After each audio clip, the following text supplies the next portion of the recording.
जब से भारतीय जनता पार्टी की सरकार बनी है तब से भारतीय जनता पार्टी महापुरुषों की, गुरु साहिबानों की जयंतियां सरकारी स्तर पे मनाती है। हमने पहले भी पिछले दिनों गोहाना के अंदर कबीर जयंती मनाई थी, उससे पहले रविदास जयंती भी मनाई थी, वाल्मीकि जयंती भी, धनौरी के अंदर जैसे धन्ना जाट जयंती मनाने का काम किया। इसी कड़ी के अंदर आने वाली 20 तारीख को, 20 जुलाई को हिसार के अंदर महाराजा दक्ष जयंती मनाई जा रही है।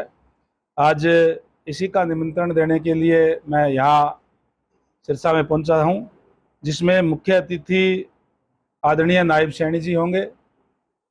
और ये पहली बार है कि दक्ष जयंती सरकारी स्तर पर मनाई जा रही है। मुझे कई जिलों के अंदर जाने का मौका मिला है, लोगों के अंदर बड़ा भारी उत्साह है और मैं समझता हूँ कि 20 जुलाई को बड़ी संख्या में पूरे प्रदेश भर से समाज के लोग जाकर के और वहाँ महाराजा दक्ष जयंती मनाने का काम करेंगे। और जिस तरीके से आदरणीय नायब सैनी जी की कार्यशैली है, हर वर्ग के लिए कार्य कर रहे हैं, सबको साथ लेकर के चलने का काम माननीय मुख्यमंत्री महोदय कर रहे हैं। वहीं अगर विशेष रूप से मैं बैकवर्ड क्लास की बात करूं तो बैकवर्ड क्लास की जो पुरानी मांगे थी, खासकर लंबे समय से मांग थी बैकवर्ड क्लास की, एक तो क्रीमी लेयर की, क्रीमी लेयर की आय सीमा जो है वो 6 लाख से बढ़ा करके 8 लाख की जाए as per government of India, और उसके अंदर एग्रीकल्चर इनकम और सैलरी की इनकम ना जोड़ी जाए। ये मांग पुरानी थी समाज के लोगों की, बैकवर्ड समाज की।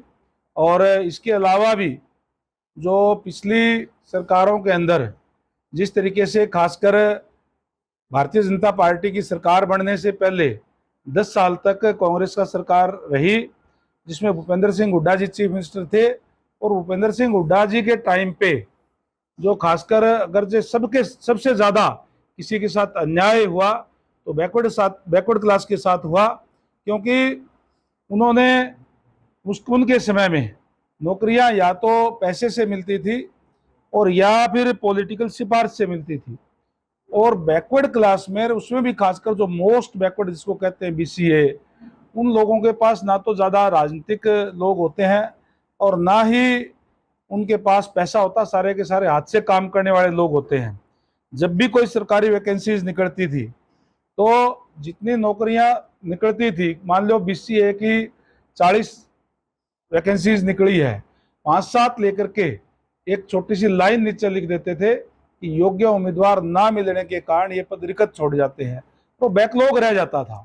मैं धन्यवाद और बधाई देना चाहूँगा हमारे माननीय मुख्यमंत्री महोदय को, जिन्होंने 23 जून को मीटिंग बुला करके गुड़गांव के अंदर ये घोषणा करने का काम किया कि जहाँ क्रीमी लेयर की आय सीमा हम 8 लाख कर रहे हैं और उसके अंदर एग्रीकल्चर की और सैलरी की इनकम नहीं जोड़ी जाएगी। वहीं जो बैकलॉग है, जो कांग्रेस के समय में, जैसे मैंने पहले कहा कि कांग्रेस के समय जो अन्याय करने का काम किया, हमारे जो युवा है उनको नौकरी से वंचित करने का काम किया, उसकी भी भरपाई करने का काम करेंगे। जल्द ही प्रदेश के अंदर और जो नई नौकरियां निकाल करके जो बैकलॉग है उसको पूरा किया जाएगा। और जो HKRN है उसके अंदर भी 27% आरक्षण ओबीसी का होगा, और जो क्लास 1 और क्लास 2 है उसके अंदर भी अभी मीटिंग चल रही है, उसके अंदर भी जो ओबीसी का आरक्षण है उसको बढ़ाया जाएगा। तो ये तमाम चीज़ों को जो खासकर जो एक अनदेखी हो रही थी उसको दूर करने का काम हमारी सरकार ने किया है।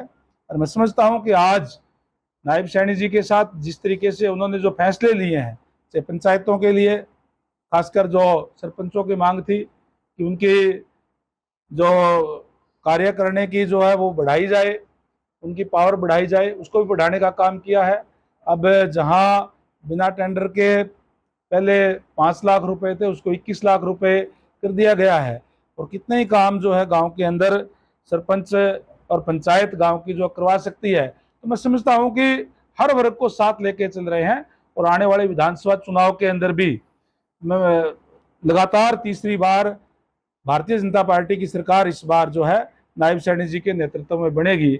जिस तरीके से आदरणीय नरेंद्र भाई मोदी जी के नेतृत्व में एनडीए की सरकार बनी है, इसी तरीके से एक बार हरियाणा प्रदेश के अंदर भी हमारी सरकार रिपीट करेगी। इतने काम, इतनी घोषणाएं, इतना कुछ करने के बाद उसके बाद लोकसभा में चुनाव घोषणा। देखिए, जहां लोकसभा की बात है, अगर लोकसभा के चुनाव की अगर देश भर की आप बात करें तो जिस पार्टी ने इस देश के ऊपर लगातार 50 साल से ज्यादा राज किया, उन लोगों की सीटें 3 अंकों में भी नहीं आई। केवल 99 सीटें कांग्रेस पार्टी की आई है। और एक 1962 के बाद में रिकॉर्ड है कि तीसरी बार लगातार किसी एक पार्टी की सरकार जो बनी है, भारतीय जनता पार्टी की, नरेंद्र भाई मोदी जी के नेतृत्व में एनडीए की सरकार बनी है और पूर्ण बहुमत की सरकार बनी है।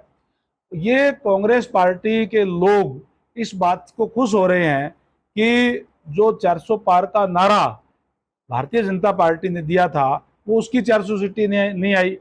अगर ये लोग इस बात में खुश हैं तो ठीक है, हम भी खुश हैं, हमारी सरकार बन गई। और ये इस बात में खुश है कि इनकी 99 सीटें आई हैं। और रही बात जो लोकसभा चुनाव की कुछ कम आने की, या मैं आपको बताऊं कि कांग्रेस पार्टी ने एक भ्रमजाल फैलाने का काम किया। संविधान की पत्रिका हाथ में लेकर के जिस तरीके से उन्होंने एडवर्टाइजमेंट करने का काम किया कि भारतीय जनता पार्टी को 400 सीट किस लिए चाहिए, सरकार तो 272 में बनती है, वो 400 सीटों की कह रहे हैं, ये तो संविधान बदलने का काम करेंगे। इस तरीके का भ्रमजाल फैलाने का काम किया उन लोगों ने जिन्होंने अपने समय में इस संविधान की धज्जियां उड़ाने का काम किया। लोगों को अब भी याद है 1975 के अंदर जिस तरीके से देश के अंदर इमरजेंसी लगा करके इस तरीके से व्यवहार करने का काम किया, लोगों के साथ जुल्म और जातियां करने का काम किया। शायद अंग्रेजों ने भी इस टाइप की नहीं की होगी, उन लोगों ने इस टाइप की बात कही। अब हमारा जो कार्यकर्ता है वो वार्ड में, गांव में जाकर के ये तमाम चीजों की उनकी पोल खोलने का काम कर रहा है, लोगों को समझ में भी आ रही है। और कहते हैं काठ की हांडी बार बार नहीं चढ़ती। एक बार तो इन्होंने इस टाइप का प्रचार करके कुछ वोट में डेंट डालने का काम किया था, जिसके कारण ठीक है कि जो आप कह रहे हो कि पूरी सीटें नहीं आई जितनी हम सोच रहे थे। लेकिन कांग्रेस पार्टी के लोग भी तो ये कह रहे थे हमारी तो 10 सीटें आएगी, क्लीन स्वीप करेगी, कहीं आई क्या? हमारी तो 5 सीटें आज भी आई है। भूपेंद्र हुड्डा कह रहे हैं कि लोकसभा में हाफ और विधानसभा में साफ। देखिए, जहां तक भूपेंद्र सिंह हुड्डा जी की बात है, कांग्रेस पार्टी की बात है, मैं समझता हूं कि ये तो पिता पुत्र की पार्टी बन के रह गई है। और इसीलिए उनको उनके अपने जो बड़े बड़े नेता है वो उनको छोड़ के जा रहे हैं। अगर इस लोकसभा चुनाव की बात करें हरियाणा की, तो अगर सिंगल किसी पार्टी का सबसे ज्यादा वोट अगर किसी को मिला है तो वो भी भारतीय जनता पार्टी को मिला है। 40.11% वोट मिला है। कांग्रेस को तो 43% वोट मिला है। 44 सीटों पर हमने अगर कंस्टिट्यूंसी वाइज देखें तो हमने जीत हासिल करने का काम किया है। और ये जो चुनाव था, ये चुनाव तो बीजेपी वर्सेस अदर्स था, सारे इकट्ठे हो रहे थे बीजेपी के खिलाफ। अब ये अलग अलग चुनाव भी लड़ेंगे। और जो कांग्रेस पार्टी है जो गुटों में बटी हुई है, मैं समझता हूं कि एक दूसरे को खुद ये निपटाने का काम कर देंगे। भारतीय जनता पार्टी को इनसे लड़ने की जरूरत नहीं है। भारतीय जनता पार्टी ने तो जो 10 साल तक ट्रांसपेरेंसी के साथ कार्य किए हैं, सबका विकास कार्य किए हैं, वो लेकर के हम जनता के अंदर जाएंगे। और निश्चित रूप से आज प्रदेश की जनता भारतीय जनता पार्टी के साथ है। नायब सैनी जी की सरकार लगातार भारतीय जनता पार्टी की सरकार तीसरी बार बनेगी। आप कह रहे हैं कि आप गांव-गांव जाकर कांग्रेस की पोल खोलेंगे, लेकिन जो ग्रामीण इलाके के जो लोग हैं या किसान हैं या मजदूर वर्ग हैं या कर्मचारी हैं, वो कह रहे हैं कि हम बीजेपी की पोल खोलेंगे। देखिए, मैं तो कह रहा हूं कि लगातार 10 साल से भारतीय जनता पार्टी की सरकार है और जो कार्य इस टाइम पे हुए वो कभी नहीं हुए। क्या आपने सुना था कि 5 लाख रुपए तक का इलाज गरीबों का फ्री किया जा रहा है? जहां देश भर में 1,20,000 की बीपीएल की जो आय सीमा है वो 1,20,000 है। हरियाणा प्रदेश के लोगों को और ज्यादा फायदा मिले, इसलिए हमने उसको आय सीमा जो है हमारी सरकार ने 1,80,000 रुपए करने का काम किया। हरियाणा सरकार ने अपने खजाने से पैसे दे करके। और इसी तरीके से अगर किसानों की हम बात करें तो 1 नहीं, 2 नहीं, 3 नहीं, 4 नहीं, 14 फसलों पर हम जो है एमएसपी देने का काम कर रहे हैं। जो फसल सरकार नहीं खरीदती उस पर भावांतर भरपाई दे करके किसान की भरपाई करने का काम करें। केवल और केवल हरियाणा एक ऐसा स्टेट है जिसके अंदर ये कार्य हो रहा है। चाहे हैप्पी कार्ड की बात हो, गरीब लोगों को हमने फ्री बस यात्रा भी करने का काम किया है, तीर्थ यात्रा भी शुरू करने का काम किया है। 70 साल से जो बड़ी उम्र जो वो कोई भी इनकम ग्रुप का आदमी हो, सबकी जो है 5 लाख रुपए तक का उसका फ्री इलाज किया जाएगा। ये योजनाएं केवल और केवल हमारी सरकार में बनी है। केवल जो विरोधी लोग हैं उनका काम कहने का है। वो लोग, जिन लोगों की आप बात करें, वो ग्रामीण या किसान नहीं है, कांग्रेस पार्टी के लोग हैं। सर, दुष्यंत चौटाला अपनी पार्टी के 2 विधायकों की डिसमिस की बात कर रहे हैं। आप उपाध्यक्ष हैं सदन के, क्या करें? देखिए, अभी उनकी तरफ से लेटर माननीय स्पीकर साहब को दिया गया है, और अगर कोई भी विधायक विद इन हाउस अगर विप की कोई उल्लंघना करता है तो उसके खिलाफ कार्रवाई होती है। बाहर का उन्होंने अभी उन्होंने एप्लीकेशन दी है, और उसके लिए स्पीकर साहब उस जो विधायकों के खिलाफ, जिनके खिलाफ आरोप लगाया है, उनका भी वर्जन जानेंगे। तो तथ्य क्या है, तथ्य देख करके उसके बाद में उस पर फैसले लिए जाते हैं। एक लेटर और गया है जिसमें चौधरी रणजीत सिंह को नए सिरे से और दिलाने की बात भी कही गई है। ये किसने उन्होंने कही? आजाद विधायक रहते हुए मिनिस्टर बने। नहीं, उन्होंने जब भारतीय जनता पार्टी ज्वाइन की तो उन्होंने उसी समय पे विधायक पद से इस्तीफा दे दिया था। तो उसके ऊपर, उनके ऊपर तो कोई और कुछ बनता नहीं। जब उन्होंने, आज वो विधायक नहीं है, मंत्री हैं, 6 महीने तक बिना विधायक भी मंत्री रह सकते हैं। पहले अक्सर सुनने में आता था कि राज्यसभा की टिकट मुझे दे दो, लेकिन आप कह रहे हैं कि तू ले ले, ये कहावत कैसे चेंज हो गई है? देखिए कि राज्यसभा के हमारे पास नंबर पूरे नहीं है। जब राज्यसभा के पूरे नंबर नहीं है तो स्वाभाविक है कि सरकार अल्पमत में कहाँ से आ गई। तो ये इस टाइप की केवल और केवल भ्रम में डालने के काम करते हैं। राज्यसभा का तो भारतीय जनता पार्टी का बनेगा, कोई भी उम्मीदवार जो भी होगा। जो मनोहर सरकार ने फैसले लिए, उन फैसलों को मौजूदा सरकार बदले जा रही है डे बाय डे। सरपंचों का मामला है, अन्य योजनाएं हैं, समय समय के ऊपर कोई भी जो सिस्टम है उसके अंदर बदलाव किया जाता है, और लोगों की मांग पे अगर कोई, जब लोग मांग करते हैं तो उसमें चेंज किया भी जाता है। प्रजातंत्र है, प्रजातंत्र के अंदर लोग सर्वोपरि है। ये लोगों की मांग के ऊपर कुछ एक चेंज किए जाते हैं, कुछ सारी चीजें चेंज नहीं है। बहुत से कार्य ऐसे किए आदरणीय मनोहर लाल जी ने जो एक बदलाव लेकर के आए, नए आयाम स्थापित करने का काम हरियाणा प्रदेश के अंदर जो है उन्होंने करने का काम किया था। चाहे वो 1,80,000 बीपीएल की आय सीमा करी, चाहे परिवार पहचान पत्र की बात है, चाहे और जो नए नए फैसले उन्होंने लेकर के आए थे। कि ठीक है कि जो बदलाव की जो बात है पंचायतों वाली आप कह रहे हैं कि सरपंचों की मांग थी, उसको देखते हुए उनको बदलाव करने का काम किया है। सुधार के लिए हमेशा बदलाव किए जाते हैं।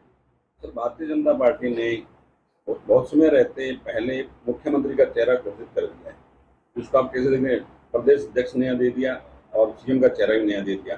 निश्चित रूप से प्रदेश अध्यक्ष आदरणीय मोहन लाल बड़ौली जी को बनाया गया है।